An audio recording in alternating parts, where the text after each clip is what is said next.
I've learned to swallow a lot on duty, but there's no protocol for when memory decides to repeat a face. Ever since that night, I've carried the sticky sensation of something calling me from the darkness.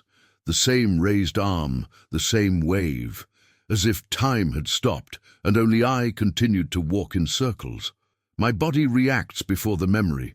Cold sweat on my back even with the ambulance's air conditioning on full blast. That pressure in my chest that isn't shortness of breath, but condensed fear. A crackling radio seemed to speak to me, not to the team. The silence between one call and the next became different. Not the normal silence of an empty road, but a heavy, attentive silence, as if someone expected me to understand a message I refused to hear.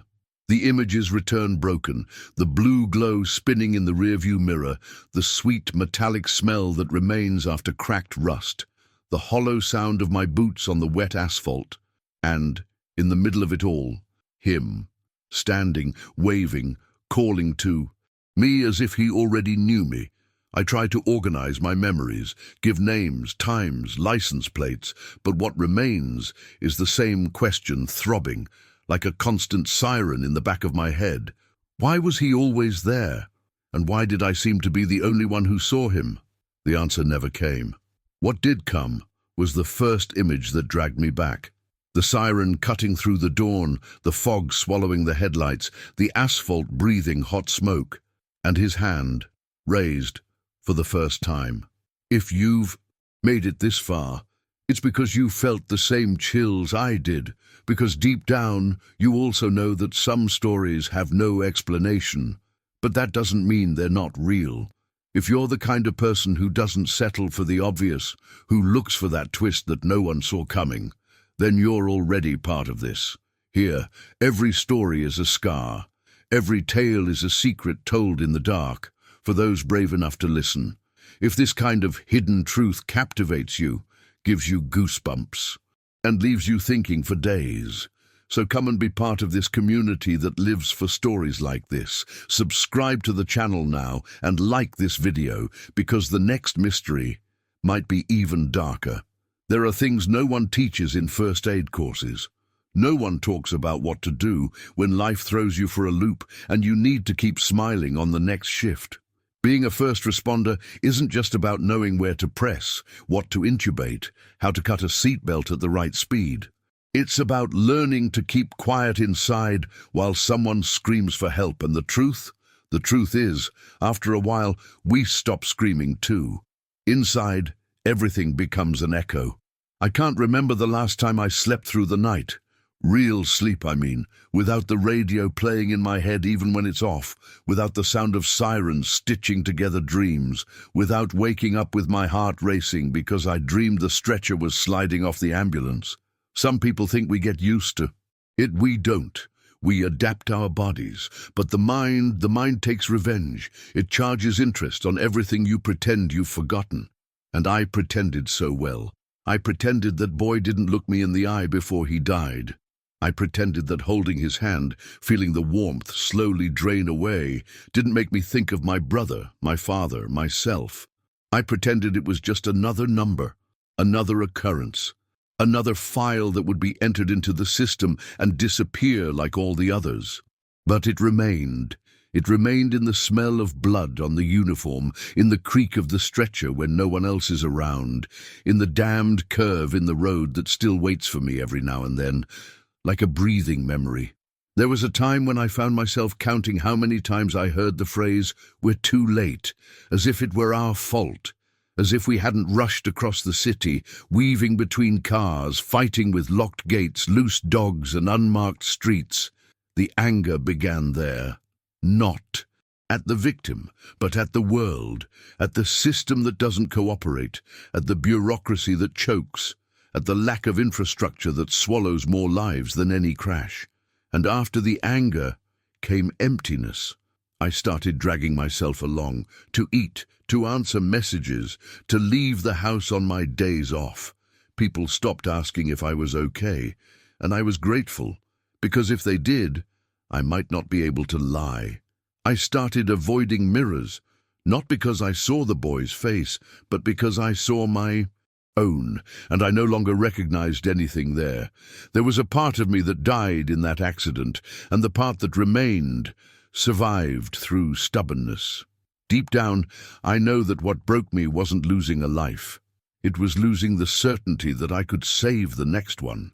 With each new call, I left a piece of my faith behind, one less piece.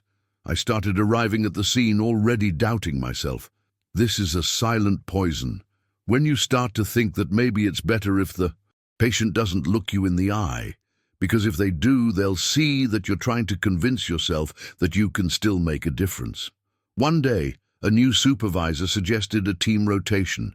He said it was to change the pace, to share experiences. But I knew they were trying to push me away, and I don't blame them. I was becoming a risk to me, a risk to the patient. I was responding automatically, but my mind was in 2019 in the middle of the woods, kneeling next to a crushed car, listening to a boy call me sir while bleeding inside and out. The most ironic thing, that amidst all this chaos, I continued to be seen as the calm one, the prepared one, the one who can handle it, because I knew how to fake it. I was the guy who walked into the base smiling, who joked about the long shifts, who had a ready answer when the intern asked, "What's the worst case you've ever worked?" I'd tell another one, never that one, because that one was mine alone, and I carried it as if it were my duty, as if it were wrong to share. But what no one tells you is that holding on to this kind of pain doesn't make you a hero. It just leaves you more alone. I started seeing things differently, and not in a good way. Once, after a call in a rural area, I drove back down the dirt road, siren off, my body exhausted. The landscape was beautiful, the sky orange, the smell of wet grass, but I felt nothing. No peace, no connection, just the steering wheel in my hands and the feeling that I could close my eyes and let it all go, and it might not even matter. It was at that point that I realized I wasn't living anymore. I was just waiting for the next call. Do you understand what this does to a person? When silence becomes more frightening than the sound of a siren.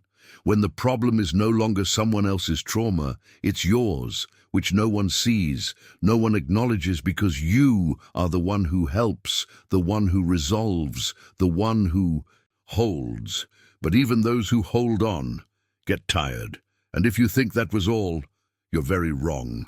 Because it was precisely in that state, broken, exhausted, without the strength to understand anything anymore, that he appeared, stopped, on the shoulder, looking at me, waving. Have you ever heard of repetition delirium? Well, neither do I. But I swear on everything, it wasn't my head. It was him. Era, the same man. That night, the city seemed plunged into an unnatural silence. It was as if time were holding its breath. The base radio was quieter than usual. No interference, no stray frequency hiss. Just the low sound of the old TV in the corner, playing some random movie no one was watching. I had finished my coffee, bitter, stale, the kind that sticks to the back of your throat, and was throwing the disposable cups in the trash when the phone rang. Hotline. Accident on State Highway, kilometer 18, head-on collision, possible victim in serious condition. No further details. That was it. We picked up the equipment in silence. Renata and I. We'd worked together a few times before. She was good, quick, and discreet. He didn't say more than he had to, which I appreciated. We were off in less than 2 minutes. The road to the accident site cut through a poorly lit area with few landmarks. The vehicle's GPS showed the route seemed to disappear between rural areas and small patches of forest. Along the way, we exchanged almost no words, just the sound of wheels on asphalt, the siren clearing the way, the blue swirling and reflecting in the windows of sleeping houses. The smell inside the ambulance was always the same: cheap disinfectant, old leather seats, and a faint trace of dried blood that seemed to have lived there for years. When we arrived, something immediately bothered me. The police car wasn't there yet, which was strange considering they usually clocked in before us. The road was practically deserted. No movement, no cars stopped on the shoulder, no cries. For help, nothing. Just the sound of our engine turning off. Then I saw him. A man stood at the edge of the road, on the opposite side. He wasn't running. He wasn't making frantic signals. He just stood there waving one hand slowly, the kind of wave that doesn't scream, "Help," but, "Come here," and it gave me chills. "Someone is signaling over there," I said to Renata, pointing. She looked quickly and nodded. "We'll see," he replied. I grabbed the trauma kit. We walked to where the man was, crossing the road with flashlights in hand, but as we approached, he took steps back, heading toward a small curve. As if guiding us, he was tall, thin, wearing a grey long-sleeved shirt and dark jeans. He didn't speak. He just walked.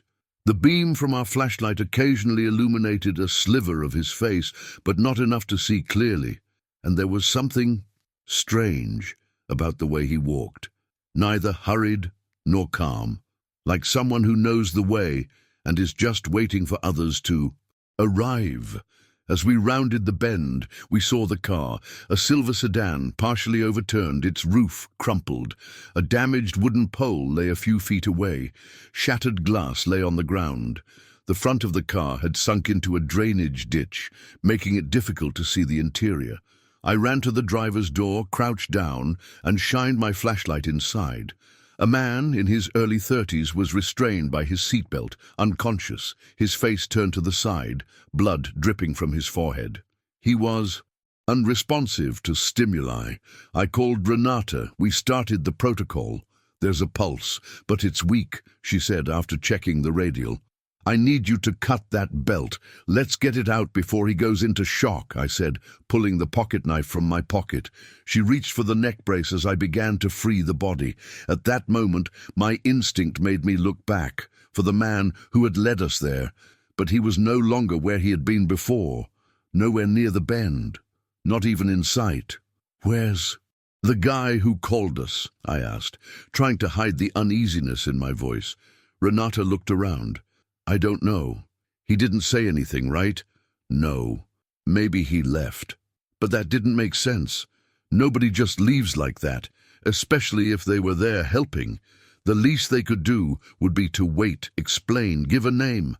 But he disappeared, and there was no car nearby that could have been his. We continued the extraction. Everything went according to protocol, without any major complications. The patient was stabilized, immobilized, and taken to the patrol car. On the way to the hospital, I remained silent and paying attention, because I swear, as absurd as it may seem, I felt like there was still someone with us there. On the side of the road, on the way back, I saw it, just a shadow, far away, but still, and again, waving. It was impossible it was the same man. There was no way he could have gotten there so quickly, not on foot, and yet the gesture was identical. Same arm, same position, same almost mocking calm. "Did you see that?" I asked. Renata barely looked up. "What?" "There, on the road." She looked, but there was nothing left, just darkness. Maybe it was exhaustion. Maybe my mind, with the right cracks, was starting to leak imagination. But what I saw, and it wasn't the last time. Still that night I forced my brain to rationalize. It could only be someone who passed by, a curious person, a local resident. But inside, I knew. That wave wasn't normal.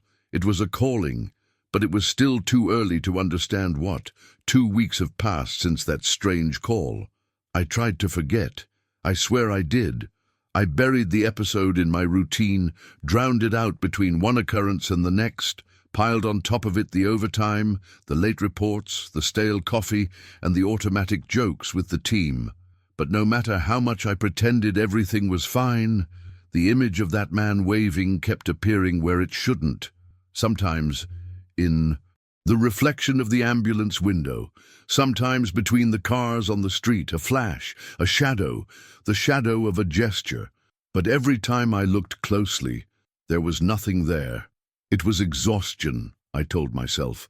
That was all. I was overwhelmed that week. 2 consecutive shifts, a serious accident involving a child, and a late night when we had to care for an elderly woman alone who had been collapsed in the bathroom for 2 days. Things that add up. That stick. And I, even hardened, was no longer as impervious as I once was. But still, I hadn't prepared myself for what would come that morning. The call came in shortly after 3 a.m. An accident at the entrance to a remote residential neighborhood, a collision with a pole, and a possible unconscious victim.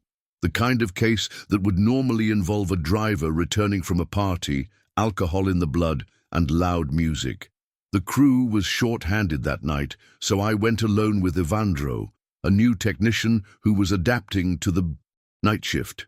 He drove, I took over the radio and organized the material along the way. Everything was automatic. As we approached the scene, the patrol car's radio began to fail, a dry hiss, as if someone were blowing hard directly into our ears. This always happened near that area. The signal was really bad, but now the sound seemed strange, irregular, as if some interference was trying to talk. I ignored it. That's when I saw it. Again, on the corner, standing in the middle of the road, lit only by the high beams of the police car, there he was. Same man, same thin body, same grey shirt, same dark pants, right arm raised, hand steady, waving slowly, like last time, just like last time. Only now, he was looking straight at me. It was a second, 2 at most, time to process the impossible. My chest froze. My hands tingled. My vision sank as if something were pulling me into it. Evandro stepped on the brakes, but the man disappeared. "Did you see that?" I asked, my voice quieter than I intended.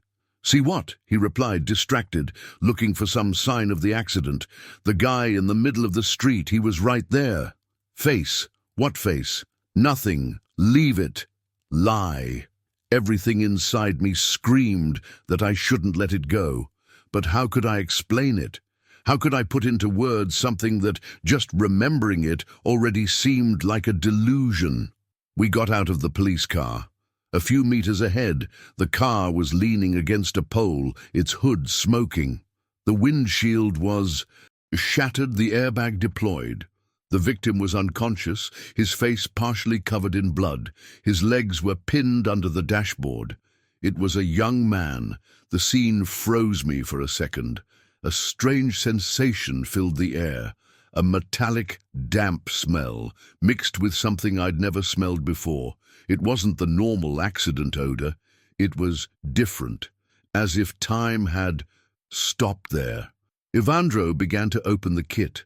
I froze, trying to understand why it was so familiar, and then it arrived. The same type of car from the previous incident, the same model, different color, but the interior, the damage, the angle of impact, everything echoed that other accident. Even the ambient sounds seemed the same, the hum of a broken pole, the sound of a dog barking in the distance, a cricket that wouldn't shut up. I approached the car. I looked back at the street, and then I realized there was no one there. No curious neighbors, no sirens other than our own, no presence at all, just us. And that gesture remained alive in my mind, as if it had been engraved with an iron. The victim was alive. His breathing was weak, his pulse irregular. We began treatment. Adrenaline pulled me back to work, but my focus was divided. Part of me was treating the victim. Part of me was searching for that man. In the next few minutes, something inside me snapped. I knew it wasn't coincidence, that it wasn't exhaustion, that it wasn't my brain failing. It was him. Again, him. Same clothes, same look, same wave, and only I saw. On the way back, after delivering the stabilized victim to the hospital, Evandro started a conversation. "You were acting a little strange today. Is everything okay?" "It's just sleep deprivation," I lied, looking out the window. And then, across the street, like a misplaced reflection, there he was. Stopped. looking at me. I don't know how to explain it, but the feeling was that he knew.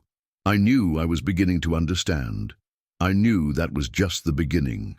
But what did he want? Have you ever heard of a coincidence that repeats itself 3 times? I also thought it didn't exist. And yet, there he was, for the 2nd time. But now, I couldn't forget. I can't even pretend I didn't see it. It wasn't all at once. There wasn't a scream in the dark, no siren warning me. But the signs were there, and I ignored them, or maybe deep down I chose not to see them. Because when you live surrounded by death, blood, and pain, your brain begins to make a kind of silent pact with reality. It only processes what it can handle, and that week I was already at my limit. It was Wednesday, 3 in the morning. The patrol car radio crackled as usual, with that mix of white noise and clipped sentences. Matthias, my partner, and I had just come from a minor incident, a man with a rapid heartbeat. Nothing serious. We were tired, but relieved to at least have not seen any blood. I still remember the smell of disinfectant that clung to our hands, even with gloves. The early morning silence was broken only by the creaking of the car and Matthias's heavy breathing as he slept with his head leaning against the window. That's when the radio stopped crackling. Out of nowhere. Silence. Absolute. That gave me a strange chill down my spine. It was as if something had pulled the world's sound into a hole. I tried adjusting the knob, banging on the dashboard. Nothing. Not a crack. Just silence. The kind of silence that isn't the absence of sound. It's the presence of something that doesn't want to be heard. Minutes later he returned alone, without warning, but the voice that emerged wasn't anyone from the plant. I didn't recognize the tone, nor the phrase. I only remember that the voice was low, drawn out, as if coming from a damp, deep place, and what it said still resonates with me. You've seen him 3 times, but you still don't understand. My eyes widened. I looked at Matthias, who was still asleep. The sentence disappeared as quickly as it had come. Then the dispatcher's voice returned normal, as if nothing had happened. I wanted to pretend it had been a delirium, the result of exhaustion, but something in my chest was already on alert, a tension that didn't match the surroundings. The dawn was clear, with no calls, but my skin tingled, as if something was watching me, or worse, waiting for me.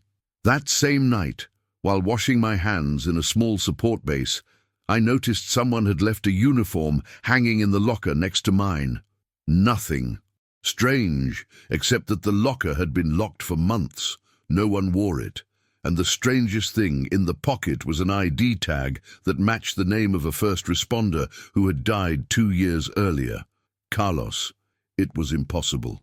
The locker had been empty since the wake. I'd been there. I'd seen the body. My breath caught in my throat. I opened the locker with trembling hands. Nothing. Empty. The uniform was gone. I swore to myself it was exhaustion, that I must have been confused. But the truth is, the mind recognizes the impossible before the body accepts it. And in that moment, my whole body wanted to run. Things got worse over the next few days, base lights flickering for no reason, even after inspection, the door sensor opening by itself in the middle of the night. And worst of all, I started dreaming. Dreams of wet roads, urgent calls, and always the same face. A man standing next to the accident, waving at me, saying nothing. It was always the same gesture, a raised hand, calm, slow, as if recognizing someone. And even though I'd never seen that face anywhere, something about it was familiar, like a buried memory trying to force its way to the surface. I'd wake up in a cold sweat with a dry throat and a strange emptiness in my chest, as if part of me knew what was happening, but refused to accept it. One night, I returned from an incident and parked my car in the base's courtyard. The clock read 4:17. Matthias had already left earlier. I walked toward the door, and that's when I heard footsteps behind me. Quick, steady. I turned. Nothing. The gate was still locked, no cars, no one on the street. I stood still, listening to my own heart pounding too loudly. For a moment the air felt heavy, as if the night itself were pressing me to the ground. I decided to go in, but before I reached the door, I heard something else. Someone whistling. A strange melody, one I didn't recognize, but it gave me a horrible feeling, like a warning. I began jotting down these details in a notebook, a kind of diary, perhaps. I knew I was seeing things, hearing things, but it was all too real to be just in my head. And the more I recorded, the more I realized these signals weren't random. They were connected, like pieces of a puzzle that didn't yet make sense. But what disturbed me most was the feeling that all this wasn't happening to me alone.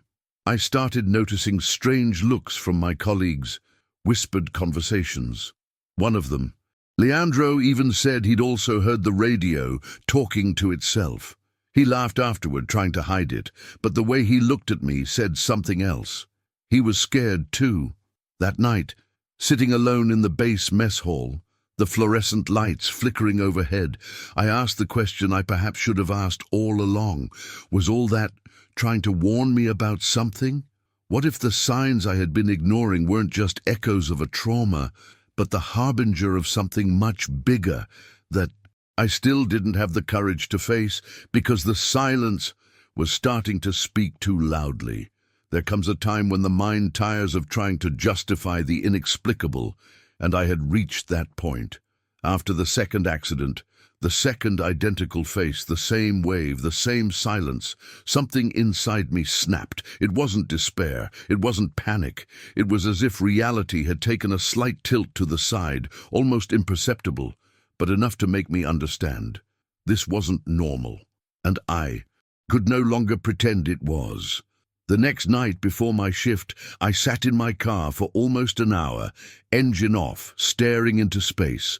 The sound of my own thoughts seemed too loud, and amidst that stark silence, one sentence hammered like a hammer on concrete. "You've seen him before." I knew it was true, but I couldn't remember where. I decided to do what no one else there did: pull up the history. I returned to base early, accessed the internal system, and searched for the records of both incidents. I entered the addresses, times, and notes made at the time. Everything was normal, too normal, but there was one detail I missed. In both records, there was a vague mention in the scene observations field. Something like unidentified witness pointed out the location of the accident. I hadn't noticed that before. I felt a cold shiver run up my spine. 2 unidentified witnesses, in 2 different locations. Both times that man appeared. It was too much of a coincidence. And coincidence, for someone who makes a living responding to emergencies, is almost never harmless. I tried to get footage from traffic cameras, first at the police station, then from a friend at the station who owed me some favors. The 2 accidents had occurred in different parts of the city, almost 20 kilometers apart. In both cases, I received almost nothing. The first location had no visual record, unmaintained cameras. The second did.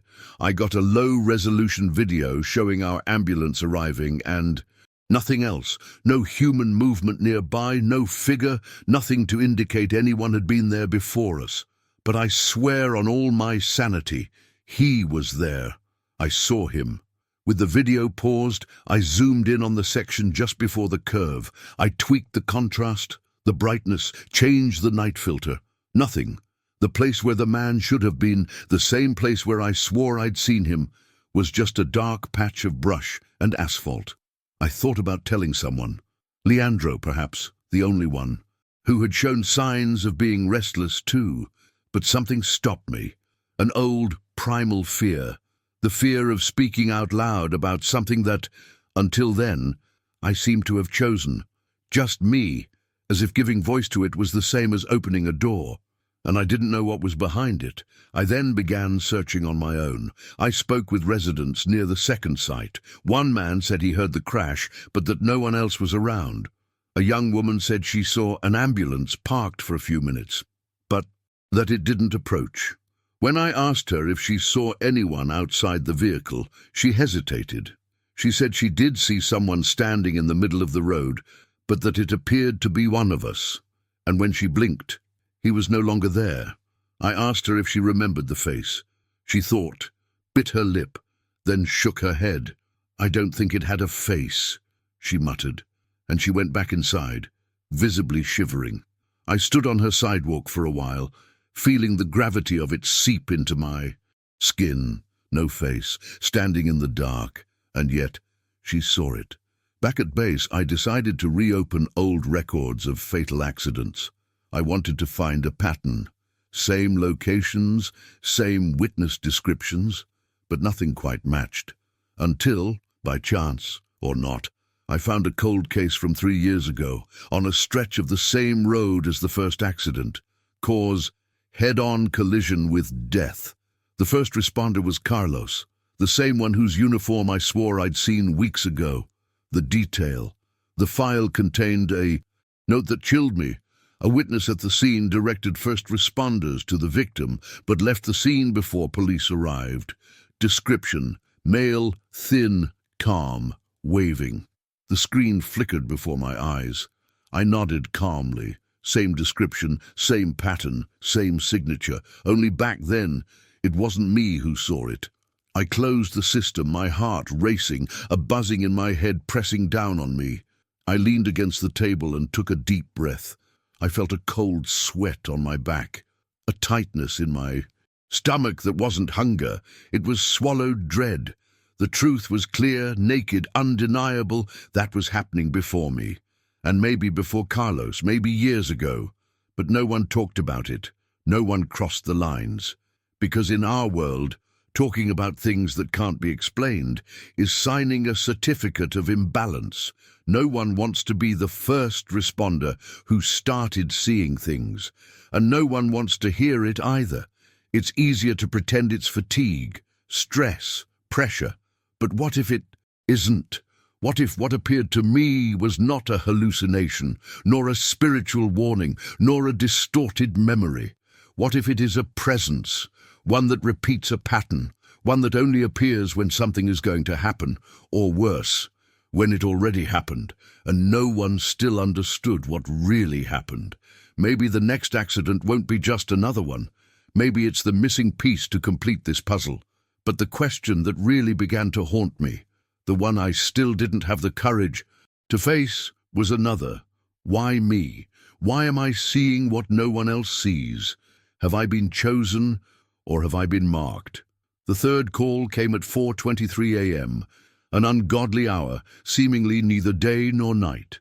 A time of heavy silence, when even the base units seemed to breathe softly. I was awake, and not because I had to be. I was awake because sleep was no longer an option. For the past few nights, every time I closed my eyes, he appeared. That man, that presence, always the same, standing, motionless, waving. In the darkness, as if he were waiting for me, as if he knew exactly where I would be. The incident was serious, a collision involving a minibus in the mountains. 6 injuries were confirmed. A possible victim was trapped in the wreckage. The kind of call that sends any first responder running, and that's what we did. Lucas, a new partner, full of energy, and still without the scars left on his face by years on the road, and me. He talked too much. He tried to keep the mood light, tell jokes, and talk about yesterday's game. I let him. It was better than silence. The mountain was treacherous, sharp curves, reduced visibility. It was raining lightly, enough to make the asphalt slippery, and the sound of the drops louder than usual. The windshield wipers, scraping the glass with difficulty, seemed to mark the rhythm of my heart, which hadn't slowed since the call came. Inside, something was pulsing strongly, a premonition that had no name, but had a form, the shape of a wave, motionless. In the darkness, the narrow road made the world feel like it was closing in with every passing meter, until we saw the lights, flashing headlights, a truck blocking part of the road, people bustling about. But before we even reached the accident site, I saw it. Stopped. right in the middle of the road, waving. He didn't walk, he didn't run, he just looked at me, if that was even a look, and calmly raised his arm, as if he knew I would recognize him. And I did. It was the same man, the same clothes, the same blank expression, but this time something was different, because unlike the other times, this time I knew he wasn't just a coincidence. He wasn't a local. He wasn't a curious onlooker. He was there for me. And when I stopped the car a few meters away from him, there was no doubt. Lucas looked ahead, frowning. Who is this guy? I don't know. He's waving at us. Do you know him? No. I grabbed the flashlight. I jumped out of the police car. The man remained where he was. The asphalt reflected the siren's light, and for a second everything went silent, as if the world held its breath. Sir, are you okay? Did you see the accident? I asked, the flashlight shaking slightly in my hand. He didn't answer. He just took 2 steps back, the same movement as before, as if he were guiding me, as if he had something to show me. But when I got close, he slowly turned and walked toward the dense bushes beside the track. What are you doing? Lucas shouted from behind. There's someone here. He might have seen everything. Dude, focus on the victims. We have people getting hurt, man. But I was already moving. The vegetation was dense, the ground slippery. I went in for about 5-10 meters. The flashlight cut through the darkness in short beams, revealing wet branches and leaves. But the man was gone, as if I'd never been there. I returned to the track, panting, my clothes dirty and my mind even heavier. Lucas gave me a strange look, half worried, half irritated. He said nothing. He just pointed to the overturned minibus ahead. The chassis was smoking. There was a strong smell of fuel mixed with the smell of hot metal and fresh blood. It was a smell only those who have been there understand. The smell of haste. We ran. 2 victims had already been pulled out by bystanders, but one was still trapped beneath the wreckage. It was a woman, young, unconscious, blood dripping from the side of her head. We began the operation with the extrication tool. The movement was quick, rehearsed, mechanical. As I cut through the steel, something inside me vibrated as if the scene held a greater meaning. And then, in the reflection of the broken glass, I saw it again. His figure, not in the flesh, not in a clear form, but as a stain on the landscape, standing at the top of the curve, where the brush opens, staring at me. This time, I felt my legs weaken. My body wanted to retreat, but my mind wouldn't let me, because now I knew he was there for a reason, and it wasn't to help, or maybe it was, but not in the way we understand help. The woman was rescued alive. We took her to the ambulance. Stabilization, oxygen, critical saturation, everything under control. The control we pretend to have in these times. But my head wasn't there anymore. It was in the curve, in the woods, in the wave. Arriving at the hospital, Lucas asked again, "Who was that guy anyway?" "I don't know." "Sure? Because you felt strange when you saw him. It was like you already knew him." "I have seen him before." Lucas remained silent. That was all. And his silence weighed more heavily than any judgment. On the way back to base, I drove slowly. Every stretch of the road seemed darker than before. I thought I saw him again between the trees, and it wasn't delirium, it wasn't fatigue, because the fear I felt was the kind of fear that doesn't come from the mind. It comes from the body. An ancient fear, a warning. There's something here that doesn't belong here. And for the first time, I thought about asking for help, but I didn't know who to ask. There was no protocol for it. No one trains you to deal with the inexplicable. But the question that echoed within me, and that I couldn't silence, was, does he appear every time death is near, or is it he who decides who will die? There comes a point where doubt stops being a question and becomes a symptom. And I reached that point. It was no longer about knowing if I was going crazy. It was about understanding ASI was still standing, because my mind had long since crossed the line of reason, and my body, well, my body was just going on autopilot. After the third time I saw that man, the world seemed to spin at a different pace. It wasn't the time that was wrong, it was me. I'd wake up before my alarm, my heart racing, even though I hadn't dreamed a thing. I'd scan the street, expecting to see him at any moment. Sometimes I thought I saw him, a shadow in the rearview mirror. Someone standing on the side of the road, a silhouette behind a lamppost. But when I looked again, there was nothing. It was as if he'd learned to tease me, appearing just long enough to remind me he was still there, testing me, pulling me along. I tried to escape. That's the truth. There was no pretty decision, no dramatic scene. There was desperation. I called the center and asked to be removed.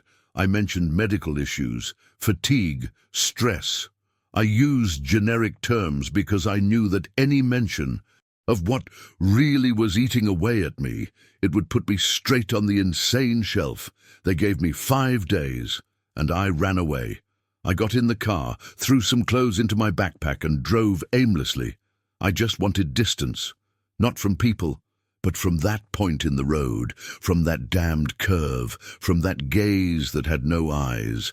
I thought, deep down, that all I had to do was get out of there, breathe fresh air, drown myself in some noisy, living place, and everything would dissolve like a bad dream. Naive, as if whatever was following me needed geography to catch up. I arrived in a rural town where an old friend worked as a firefighter. He welcomed me with open arms, without asking a single question. He was the kind of guy who understood when silence spoke louder than words. I slept at his house the first night, and for the first time in weeks I thought I'd get some rest. I passed out on the single mattress in the guest room, but it didn't last. At 3:40 in the morning, I woke to the sound of someone tapping lightly on the window. It wasn't the wind, it wasn't a tree, it was a rhythmic tapping, like someone waiting. I went over there, my heart pounding in my throat, and when I opened the curtain, I saw no one. But I saw the reflection on the glass, a figure behind me, tall, standing in the corner of the room. I turned around in a flash. Nothing. Empty room. I sat on the bed with my hands on my face, and for the first time I cried, not from fear, not from anger, from exhaustion.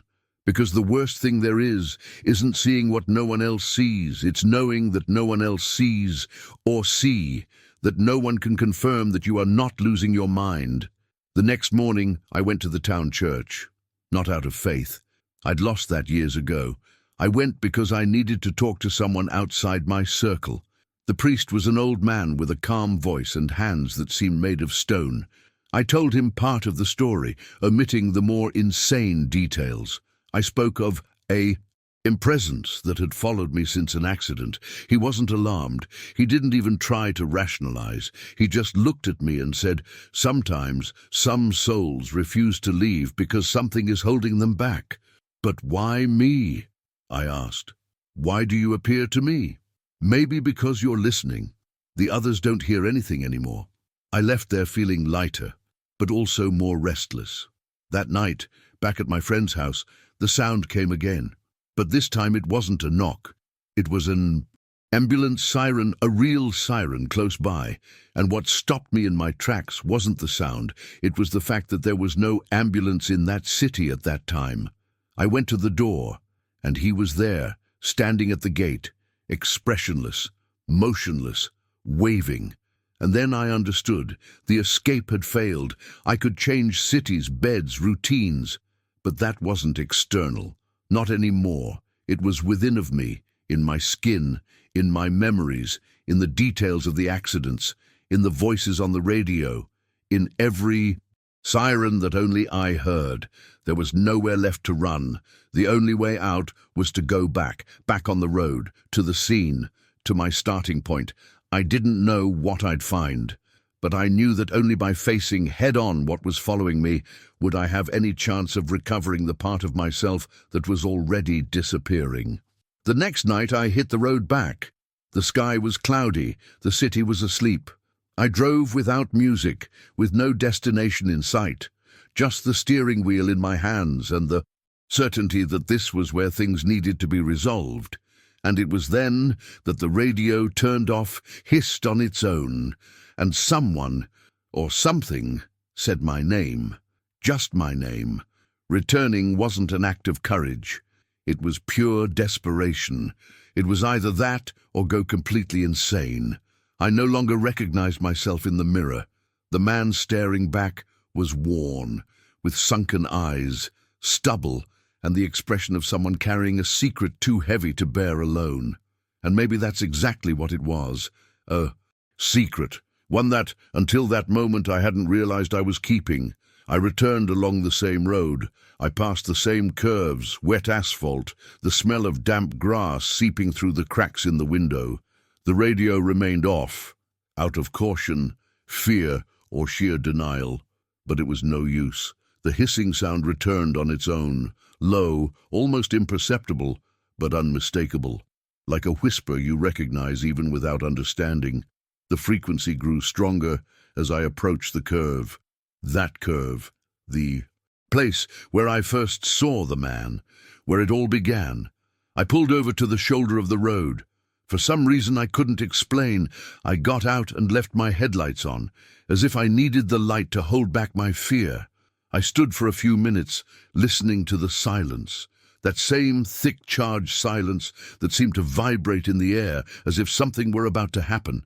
And then, across the track, he appeared, standing still, exactly where I expected him to be, staring at me, faceless, formless, but still, undeniably him.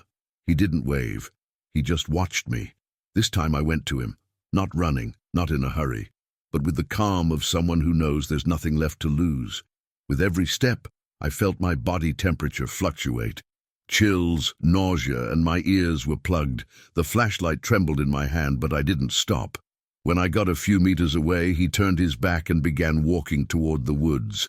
Same as always, leading me. But now, I followed. We walked in. Silence. The trail seemed to exist only for our steps, and it was there, amidst the dense vegetation, that the revelation began. We found a spot of damp, packed earth hidden among the trees, a natural clearing, surrounded by ancient stones and the strong smell of turned earth. And then I saw it, a car, old, abandoned, completely covered in rust and slime, but recognizable. It was the same model from the accident I couldn't forget. That boy, the one I didn't save. I approached, my chest collapsing. The air seemed short, as if time was suffocating me. I peered into the car through the broken window. In the back seat, a school bag, a wallet, documents scattered about. And in the front seat, photos. My photos. Old ones, from past shifts, from accidents I attended, from moments no one could have recorded, unless someone was there the whole time. And next to the photos, a notebook, a diary. I opened it with trembling hands, and read. He appears when the truth tries to emerge. He's not the warning, he's the reminder, a kind of mirror that forces you to see what you've erased, what you've chosen to forget. The following pages were filled with dates, places, occurrences, all with a common pattern. Victims I didn't save, people who died on my shifts, names I thought I'd forgotten, but who were there staring back at me like open wounds. And then it hit me. This wasn't just about a mysterious man. It wasn't about something external. It was about me, about what I didn't want to face, what I hid from myself. The man, that figure, was part of what remained, a reflection perhaps, a warning, or perhaps something even darker, the sum total of all the lives I failed to save, a presence constructed from fragments of pain, guilt, and memory. I fell to my knees. I didn't cry. I just stood there, paralyzed, like someone who finally understands that they were never being followed, they were being called to remember, called to accept, called to pay, maybe. I don't know. In the darkness, I felt the presence moving away. I didn't follow, because for the first time he didn't wave, and that scared me more than all the other apparitions. Could it be that now it was my turn, or had he already found the next one? After that night in the clearing, something inside me didn't return. I did, it's true. I returned home, to base, to the world of the living. But I returned like someone who leaves a body part buried in a place they never intend to visit again. And the strangest thing is that no one noticed. No questions, no dirty looks. I was still the same to them. Just another tired rescuer with a frown and the usual silence. But inside, everything about me was different. I slept less than I already did. And when I did, I woke with tears in my eyes and clenched fists. I woke as if I'd been fighting something in the dark. As if my body was trying to protect me from what my mind insisted on remembering. The images came back in flashes. The abandoned car, the photos inside the bank, his reflection standing between the trees, watching me as if waiting for me to do something, or confess something. I started forgetting small details of my routine. I'd leave the ambulance key in my pocket and mix up simple protocols. One day, I even mixed up a medication on the triage form. Nothing serious, but enough to give me a fright. Because I've always been the guy who never made a mistake. The fear began to manifest itself silently. It was no longer the fear of seeing him. It was the fear that he never had ceased to be with me. The fear that at any moment he would appear again. Not as a figure, but as a reflection, as a memory that refuses to heal. I began to isolate myself. I avoided my colleagues on duty. I avoided going out after work. I would spend hours inside the turned-off ambulance, just staring at the dashboard, trying to breathe deeply. Sometimes the radio would turn on by itself. Other times, the rearview mirror would reflect something that wasn't there when I turned my head. Small things, but constant, and they weren't coincidences. My body developed symptoms that no test could explain. A ringing in my left ear that always appeared around 3 in the morning. A pain in my chest. As if something was pressing down on me from within. Not a heart attack, I knew. It was something else. It was heaviness. It was memory condensed into symptom form. I tried therapy. 2 sessions. I couldn't continue. The psychologist looked at me with a mixture of caution and pity, as if she knew I was on the verge of saying something that could turn my life upside down. And maybe that was it. Because deep down, I didn't want to improve. I wanted to understand. Because the more I tried to forget, the more I remembered. I remembered the boy I didn't save. I remembered the first time I saw his figure on the road, with his arm raised. I remembered the feeling that it all, every accident, every face, every siren, was part of a pattern. That I was only now beginning to see. I stopped answering calls alone. I asked to be removed from the night shifts, and when I couldn't avoid it, I even pretended to be sick to avoid going out. Fear? Yes, but it was more than that. It was the constant feeling that next time he wouldn't just come and wave, he would come to speak. And I didn't know if I was ready to listen. The nightmares changed. Before he appeared at the scene of the accident, now he appeared inside the base, in my room, behind the bathroom door, always silent, always watching, and worst of all, I didn't feel terror in my dreams, I felt guilt. I felt like he wasn't there to punish me, he was there to remind me. Remember what I didn't have the courage to admit. Remembering what I may have let die out of fear, out of haste, out of failure. And the worst wound wasn't physical. It was what all this was doing to me. My identity began to unravel. What am I if I can't save anyone? If every face I left behind now haunts me with invisible eyes? If every silence between one call and the next carries the weight of a death that perhaps could have been avoided? I started to question everything. Was it just me? Do others also see, but prefer to remain silent? Could this figure be a spirit? But a symbol, a reflection, a mirror? Could it be that what haunts me isn't him, but myself? I thought about leaving, dropping everything, disappearing, moving to a different state, changing my name, opening a pastel stand, somewhere where no one knows what trauma or siren is. But the problem is, your mind goes with you, and your memory doesn't respect zip codes. I continued going to the base for a while, out of uniform, just as an observer, helping out behind the scenes. Little by little, I stopped being noticed. It's funny how when you walk away from something that's been your whole life, the world around you adapts so quickly. No one feels your absence the way you imagine they will. The truth is, we're replaceable, even in pain. I started listening to old radios. I recorded dozens of broadcasts from past shifts. I put on headphones and tried to find a glitch, a moment when he might have spoken before, a voice, an interference, a noise. Nothing, just hissing, commands, calls, but still I listened, not out of hope, out of obsession. I started walking at dawn, by car, alone. I passed by the places where he appeared. I waited, I watched, and sometimes he appeared, not every time. But when it appeared, it was always the same way, stopped, standing, waving, and he never said anything. It was then that I began to think, maybe he never came to tell me anything. Maybe it was never a message. Maybe he's just a reflection, a repetition, an echo, a silent response to something that was done or left undone. And if that's the case, how do you apologize to an echo? One night, I parked the old ambulance I used for rescue training. It was empty and turned off, but out of habit, I turned. On the interior lights, sat in the driver's seat and remained silent, just like before, and in that moment, everything felt the same as the first few times. The night, the smell of rain, the invisible tension in the air. That's when I realized he wasn't there anymore. The road was empty, the radio was silent. No shadows were watching me, no figures among the trees. His absence frightened me more than all his previous presences.